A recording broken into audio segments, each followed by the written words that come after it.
Green Bay yang terletak di daerah Wisconsin, Amerika Serikat, memiliki penduduk sekitar 107.395 jiwa. Green Bay mendapatkan predikat daerah dengan tingkat kejahatan rendah di Amerika Serikat, yakni 22%. Bahkan menurut US News, Green Bay menjadi tempat yang sangat layak untuk dihuni pada tahun 2023 karena minimnya kejahatan yang terjadi di daerah tersebut. Namun nyatanya, minimnya kejahatan berdasarkan statistik, tidak menjamin keselamatan para penduduk dari kejahatan yang mengintai mereka setiap harinya, tidak terkecuali dari orang terdekat yang mereka kenal. Pada 23 Februari 2022, mimpi buruk yang tidak pernah dibayangkan oleh orang tua manapun, terjadi kepada Tara Pakanich. Pada jam 3 pagi dini hari, Tara terbangun dari tidurnya saat dia mendengar suara pintu rumah yang ditutup dengan keras dan suara mobil yang berkendara menjauh dari kediamannya. Tara kemudian melihat jika lampu ruang bawah tanahnya menyala, dia pun pergi ke ruang bawah tanah itu, untuk melihat apakah putranya ada di sana. Namun Tara tidak melihat siapapun di ruang bawah tanah tersebut, dia kemudian melihat ember yang terletak persis di bawah tangga. Pada bagian atas ember tersebut ditutupi dengan handuk. Merasa penasaran, Tara membuka handuk yang menutupi bagian atas ember tersebut. Di dalam ember, Tara melihat sesuatu yang tidak akan pernah dia lupakan, yakni kepala putranya, Chet Tyrion. Tara memberitahukan hal itu kepada pacarnya, yang bernama Steve Hendricks. Steve kemudian juga mengecek ember tersebut dan merasa tidak percaya dengan apa yang dilihatnya. Steve kemudian menelpon 911 dan menceritakan apa yang dilihat olehnya, dan Tara.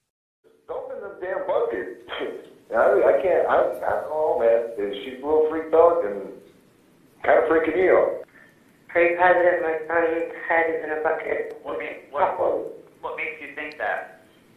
Because I looked in the bucket. What did you see? Petugas kepolisian yang sampai di sana, langsung mengecek ruang bawah tanah yang merupakan tempat kejadian terjadinya pembunuhan yang mengerikan. Kedua polisi yang berada di ruang bawah tanah tersebut, juga mengecek ke dalam ember yang berada tepat di bawah tangga, untuk memastikan kebenaran atas apa yang dilaporkan oleh Tara kepada mereka. Di dalam ember tersebut, kedua polisi itu melihat kepala Chet dan juga potongan alat kelaminnya. Dan dari hasil penyelidikan yang mereka lakukan, kasus pembunuhan Chet Tyrion mengarah kepada Taylor Shabesnis. Wanita bernama Taylor Shabesnis ini, memiliki nama asli Taylor Dennis Coronado, sebelum akhirnya menikah dengan Warren Shabesnis. Taylor lahir pada 23 November 1997, di Chicago, Amerika Serikat. Taylor dibesarkan oleh kedua orang tuanya di Chicago hingga dia kelas 4 SD, sebelum akhirnya pindah ke Wisconsin. Ibu Taylor yang bernama Marla, meninggal dalam tidurnya pada saat Taylor berusia 11 tahun. Marla semasa hidupnya adalah seorang pecandu alkohol.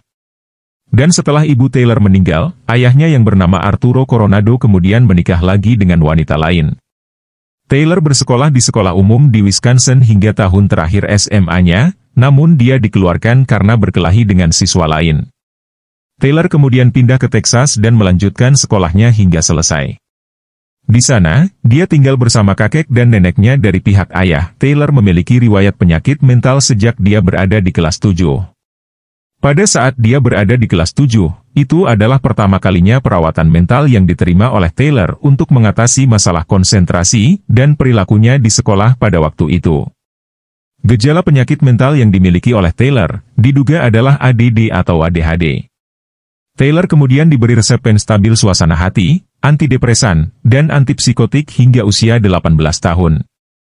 Taylor pernah dirawat di rumah sakit setelah percobaan bunuh diri pada bulan April dan Mei 2021, yang kemudian dia didiagnosis menderita gangguan stres pasca trauma, PTSD, dan gangguan bipolar, dan itu menambah diagnosis penyakit mentalnya di masa lalu, yakni berupa depresi berat, ADD dan ADHD. Taylor memiliki adik laki-laki yang bernama AJ, namun adiknya itu meninggal pada tahun lalu karena kecelakaan motor. Ayah Taylor, Arturo Coronado ditahan oleh kepolisian karena terbukti bersalah melakukan pemerkosaan pada anak di bawah umur. Korban kekerasan seksual Arturo, tidak lain adalah kerabat istrinya sendiri. Taylor sendiri adalah seorang ibu. Dia menikah dengan Warren Shabesnis pada 14 Februari 2020, dan pernikahan mereka dianugerahi dengan seorang putra yang tinggal dengan kedua kakek nenek Taylor, di Texas. Suami Taylor, Warren juga ditahan oleh kepolisian karena terbukti menjual obat-obatan terlarang. 2 hari sebelum tubuh Chet ditemukan, tepatnya pada 21 Februari 2023, Chet yang lahir pada 7 September 1997, dijemput oleh teman wanitanya yang bernama Taylor Shabesnis. Chet dan Taylor merupakan teman sekelas pada saat mereka duduk di bangku sekolah SMP. Taylor menjemput Chet di kediaman ibunya yang bernama Tara Pakanich. Keduanya kemudian berhubungan seks di dalam minivan milik Taylor yang terparkir di depan rumah Tara, yang pada saat itu tidak berada di rumah. Keduanya kemudian bergabung dengan seorang teman yang juga merupakan teman SMP mereka, yang bernama Alexander Gannon. Mereka bertiga kemudian pergi ke apartemen milik Alexander di Eastman Avenue. Sesampainya di sana, ketiganya mengobrol santai mengenang masa-masa sekolah mereka, sambil menghisap ganja. Alexander kemudian pergi sebentar dari apartemen tersebut, dan hanya meninggalkan Chet dan juga Taylor berduaan di dalam apartemen. Saat Alexander pergi, Chet dan Taylor kemudian melanjutkan merokok metamfetamin dan juga menyuntikkan zat narkoba lain ke tubuh mereka, trazodone. Chet dan Taylor kemudian kembali ke kediaman ibu Chet, dan menghabiskan waktu di ruang bawah tanah rumah tersebut. Selama di sana, keduanya kembali ingin berhubungan seks. Saat melakukan foreplay, Taylor menjerat leher Chet dengan rantai kecil seperti kalung anjing. Keduanya pernah merasakan sensasi kenikmatan saat melakukan hal ini sebelumnya, dan mereka memutuskan untuk melakukan hal itu kembali. Taylor bisa mendengar detak jantung Chet saat dia menjerat leher pria itu. Suara detak jantung Chet yang terdengar oleh Taylor, semakin membuatnya merasakan kenikmatan tersendiri. Taylor bisa melihat jika wajah Chet berubah menjadi keunguan dan Chet juga batuk darah karena kuatnya jeratan yang dilakukan oleh Taylor padanya, namun melihat Chet yang menderita, tidak membuat Taylor melepaskan jeratannya sedikit pun. Dia bahkan menjerat leher Chet dengan lebih kuat lagi. Hal itu dilakukan oleh Taylor selama 5 menit, hingga akhirnya Chet benar-benar tewas karena jeratan yang dilakukan oleh Taylor. Melihat Chet yang sudah tidak bernyawa, tidak menghentikan kegilaan yang ada pada diri Taylor. Dia kemudian menjejalkan dildo di mulut Chet dan juga anusnya, kemudian melakukan oral seks pada mayat Chet yang sudah terbujur tidak bernyawa selama beberapa jam. Pada pagi harinya, Taylor memutilasi tubuh Chet menggunakan pisau yang dia temukan di dapur rumah tersebut. Taylor menempatkan tubuh Chet di atas tempat tidur dan memenggal kepalanya tepat di atas ember, untuk menampung darah. Taylor kemudian membuang darah Chet ke saluran pembuangan kamar mandi yang berada di ruang bawah tanah tersebut. Dia juga mengeluarkan organ-organ tubuh Chet, dan memasukkannya ke dalam kantong plastik, tas jinjing, kotak kardus, dan ember. Saat polisi sampai di depan apartemen Taylor, mereka bisa melihat jejak darah yang ada pada bagian minivan milik Taylor yang terparkir. Saat kepolisian menangkapnya, Taylor nampak santai dan tidak merasa bersalah sedikit pun. Dia bahkan langsung menjawab pertanyaan polisi tentang keberadaan sisa anggota tubuh milik Chet yang berada di bagian belakang minivannya. Taylor kemudian ditangkap dan diinterogasi. Saat diinterogasi oleh detektif, Taylor mengakui jika dia memiliki sensasi yang sangat menyenangkan saat dia menjerat leher Chet. Dia juga mengaku kepada detektif jika dia bermanja-manja dengan mayat Chet selama 2-3 jam. Taylor kemudian menjalani persidangan untuk kasusnya. Dr. Vincent Tranchida yang merupakan wakil kepala medis kepolisian Dane, menjelaskan hasil otopsi mengerikan mengenai Chet Tyrion.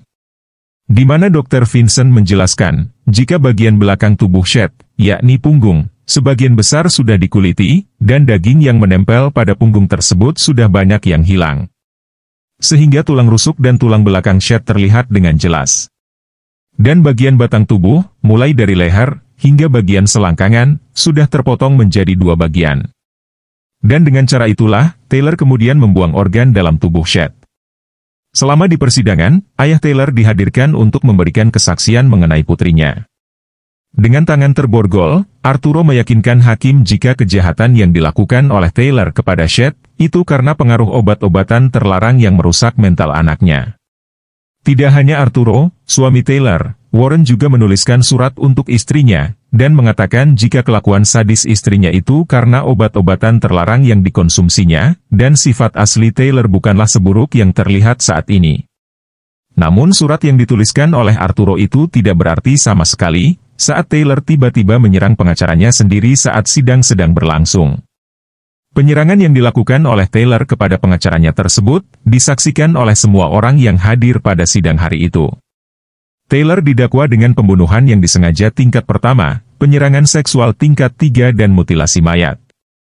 Taylor kembali menegaskan bahwa dia tidak bersalah atas apa yang dia lakukan kepada Chet, dengan alasan pada waktu kejadian itu, dia secara mental tidak stabil dan di bawah pengaruh obat-obatan.